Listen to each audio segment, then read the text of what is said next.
इतना विश्वास अपने अंदर बना कर रखना कि जिस दिन तुम अपने ही घर में रहकर अपने ही पास के शंकर जी के मंदिर में एक लोटा जल चढ़ाना प्रारंभ करोगे तो तुम्हें 365 दिन तो दूर की बात है, 65 दिन भी दूर की बात है, 5 दिन में ही एक ना एक दिन शिव अपनी साक्षीकरण दे देगा, शिव अपना दर्शन देगा।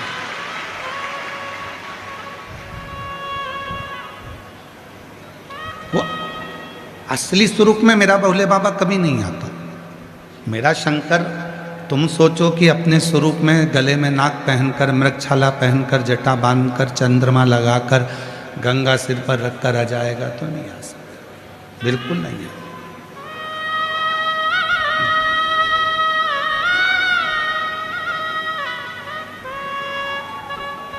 जो कहते हैं कि सिर पर गंगा रखकर भगवान शंकर आएंगे और मुझे दर्शन देंगे, नहीं देगा। जो कहते हैं कि डमरू लेकर भगवान आएंगे और दर्शन देंगे, बिल्कुल नहीं आएंगे।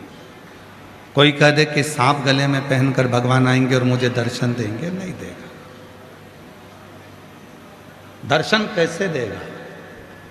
आपकी माता के रूप में, आपके पिता के रूप में, आपके कोई इष्ट मित्र के रूप में।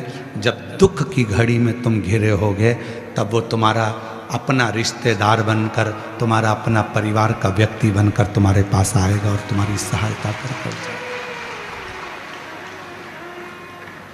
और तुम उसको पहचान नहीं पाओगे, तुम उसको जान नहीं पाओगे।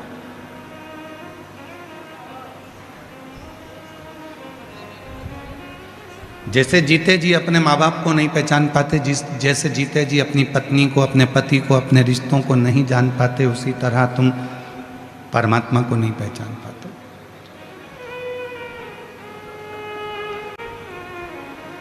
मरने के बाद उसके मुंह में दही पेड़ा खिला रहे हो,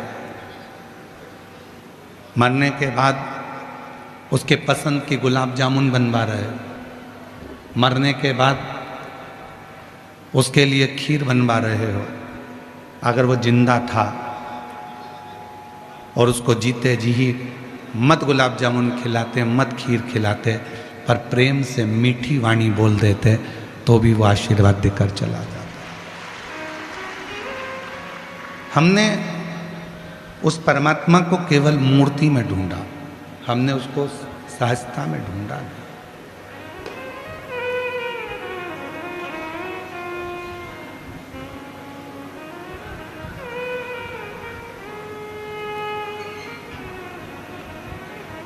प्रत्येक जीव में, इसलिए शिव महापुराण की कथा कहती है कंकर में शंकर।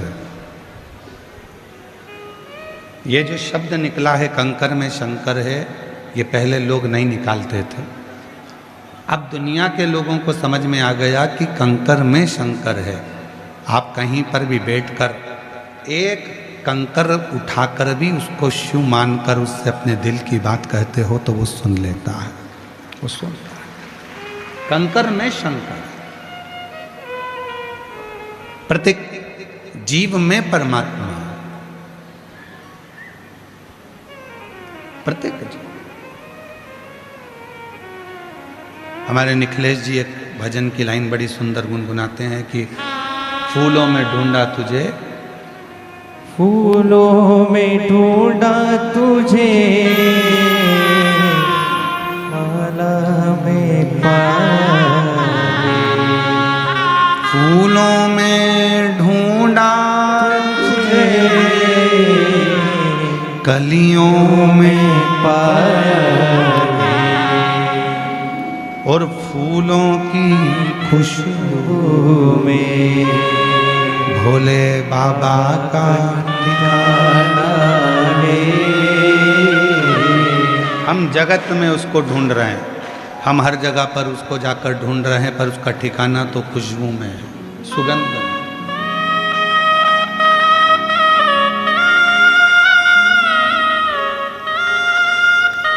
हम उसको ना जाने कहाँ कहाँ ढूंढने का प्रयास कर रहे हैं, पर उसका ठिकाना तो शिव महापुराण की कथा के शब्द में।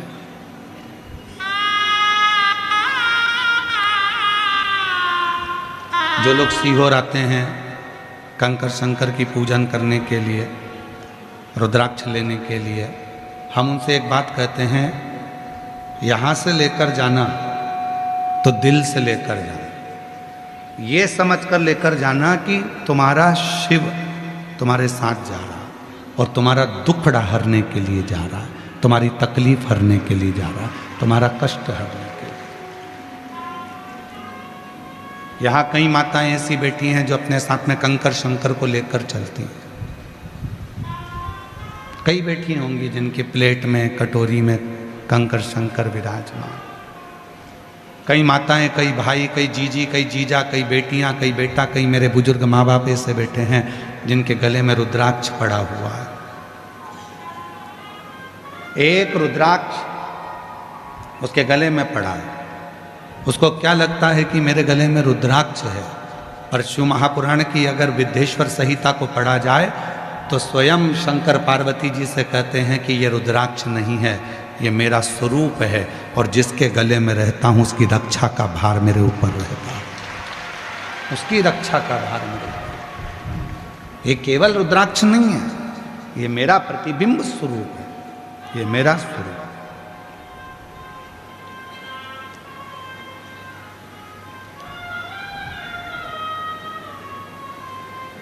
मर गया तो दही पेड़ा खिला रहे हैं, मर गया तो तेरही में लड्डू पेड़ा गुलाब जामुन बनाकर खिला रहे हैं, ठीक नहीं।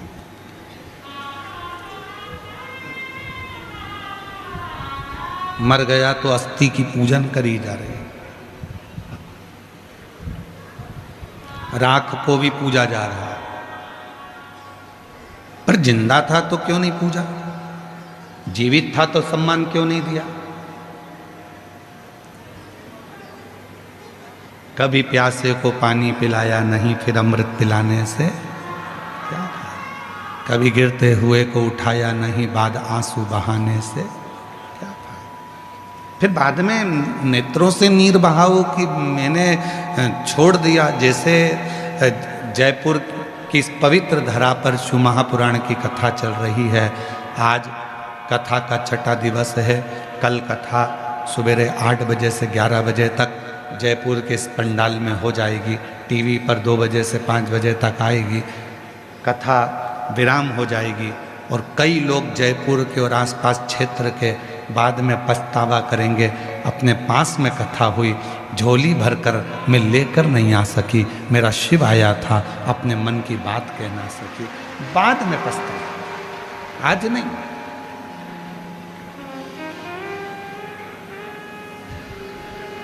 अभी तो आप आए हो बाबा से निवेदन करने के लिए, प्रार्थना करने के लिए, विनय करने के लिए, विनती करने के लिए,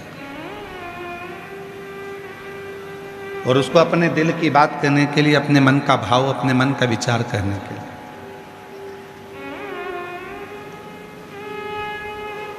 शिव का भक्त, शिव साधक, शिव की आराधना करने वाला, शंकर की साधना करने वाला, माँ आद्य शक्ति की आराधना करने वाला, माँ आद्य शक्ति की साधना करने वाला किसी से कोई कामना नहीं रखता।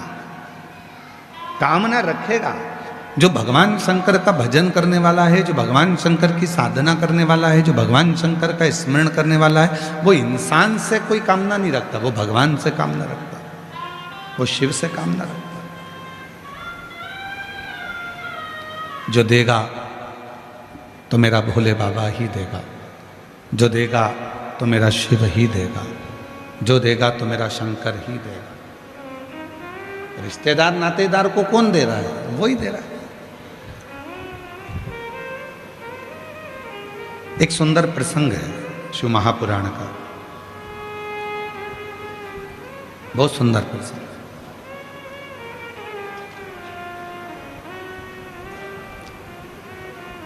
भगवान शिव माता सती को लेकर कुंभज ऋषि के आश्रम में कथा सुनने के लिए गए, कथा श्रवण करने के लिए।